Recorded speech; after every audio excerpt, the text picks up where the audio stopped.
So tonight, and it's pretty cool that it'll be on home ice, will be your 600th professional game.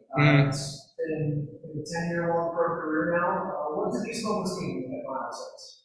Oh, it's great. Obviously, you got to give a lot of credit to former coaches and organizations that have believed in me and given me an opportunity, and obviously the Sabres and Amerks organization for giving me this opportunity. So something I don't take for granted. I've said that to you a million times, and people standing in this room, but I really do appreciate what I've been given, and it's something I don't take lightly, my role on this team. So just try to find a way to survive and continue to get better each year, because when you don't, you get left behind.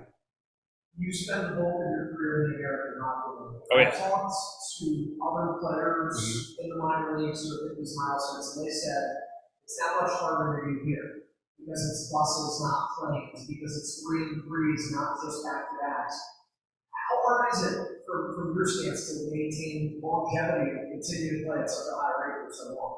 Well, I think obviously you have to prepare your body in the off season and keep adjusting to how you're feeling, and taking care of injuries you had in previous seasons so that you're going in the next season as fresh as possible, and then balancing some rest in that as well. But you also have to embrace the grind because it's not easy. So the more you have fun with it, the less taxing it becomes, and I think a lot of it's a mindset. When you talk about taking care of the body, you mentioned your 10-year pro. Has that changed? Whether that's your off seasons, as your rest, nutrition, any of that changed from when you were a 20-something-year-old rookie to where you are now? Yeah, big time. I would say everything's changed. No, but it's a fair question, but because you can go into it a few different ways. Obviously, the philosophies behind training have changed, so that's caused me to change. My body's changed, my age has changed, so you learn from things that maybe you didn't do, or you saw an older guy doing when you were younger that you add, and you just try to find a routine, and once you do, you make adjustments to it. So there's constant change going, but it's all adjustments that I feel like help me prepare best for games. You're a guy now that young Rochester Americans can look up to and maybe pick up things from. When you were younger in your career, are there any names you can think of that maybe helped you? Yeah, there's tons of guys, and I'll leave some out, but I'll also name drop a few. I've had some great captains my first couple of years. I had Vincent Laverty, who's a big member of the PHPA, and played a significant role in helping me learn how to become a pro. He was my captain for my first 3 years pro. He's also a Chicago guy too, so we have a really close relationship now. And then Brett Sutter was also my captain, and his career just speaks for itself. He's over 1,000 games in this league, which is incredible.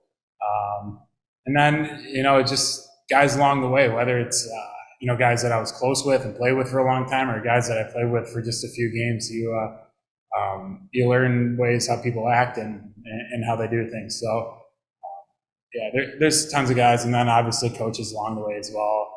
Mike Stothers was a huge reason that I'm still playing today. Gave me an opportunity, believed in me as a young guy, so that's something that I always appreciate. And obviously Apps as well has been giving me like a second life here in Roch, so I'm really appreciative of that as well.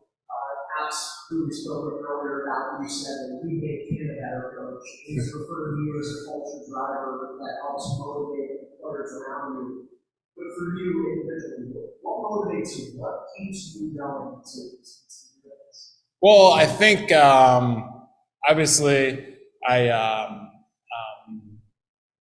love helping people. That's just kind of who I am as a person. Taking care of other people. It's kind of just in my DNA. I grew up that way. I have a younger brother as well who played with the team here, and he's 6 years younger than me, and a lot of these guys are 6+ years younger than me. So, like I said, it just kind of goes with who I am, and trying to be a role model. And so I think when I came here, it kind of was not easier, but I knew how to do the role a little bit better, just because I had been living it with my little brother for a long time. And yeah, it's great. Obviously, I'm at a point in my career where this is it. So, but it's still a great time, and we still have a great culture, winning culture that we try to create, which isn't like that everywhere. So. Having that balance between helping other people and trying to win games at the same time is pretty good. Was there a particular moment or a year where you started looking around and was like, I'm the oldest guy on this team? Yeah, I mean, yeah, there is. I mean, we have one other guy who's older than me, I think, at the moment. But yeah, it's just kind of, I don't feel like it. I just, I feel like I'm in a locker room with a bunch of my buddies. So, sometimes it does hit you in the forehead, but that's okay. I appreciate it. I think who I am as a person just kind of allows me to be myself, and hopefully guys pick up on a thing or two that maybe I'm not even noticing. I do want to ask you a couple of questions about the game and the weekend. Yeah. You win a game in Syracuse, a tough road win, but it's back-to-back now, 1-goal wins in regulation against teams in this division. For these last 15 games, how important is it to do that? To pull out these wins without going to overtime and getting teams that you're competing against? Yeah, I think those are playoff type games that you need to learn how to win, and that's important for our team. And I think the earlier you can play playoff hockey, could potentially help you down the stretch. Whether other teams get points in games that we play, we're just trying to focus on ourselves and making sure that we secure our points. But obviously, it's nice when we get 2 points and the other team gets none. So, we're just playing great opponents down the stretch, and every game's going to be tight. So, we as a team have to find ways to close those ones out. What have you seen? I know you've only played Toronto twice. The last one was about 3 weeks ago. Easy, who's now back in the lineup with that. Keith Bellows is a veteran player now, who's played a lot. How dangerous do you think this opponent is? Yeah, they're a great team, and they're right there with us in the standings. And I'm sure that they know what the standings look like. So I expect a great game from them and ourselves as well. And we're just going to try to prepare the best we can. And we have to focus on tonight. How tough the turnaround is. So that's done probably at 9:10. 3 hour outside there, play the next afternoon. How tough and critical is this weekend with 4 points on the line?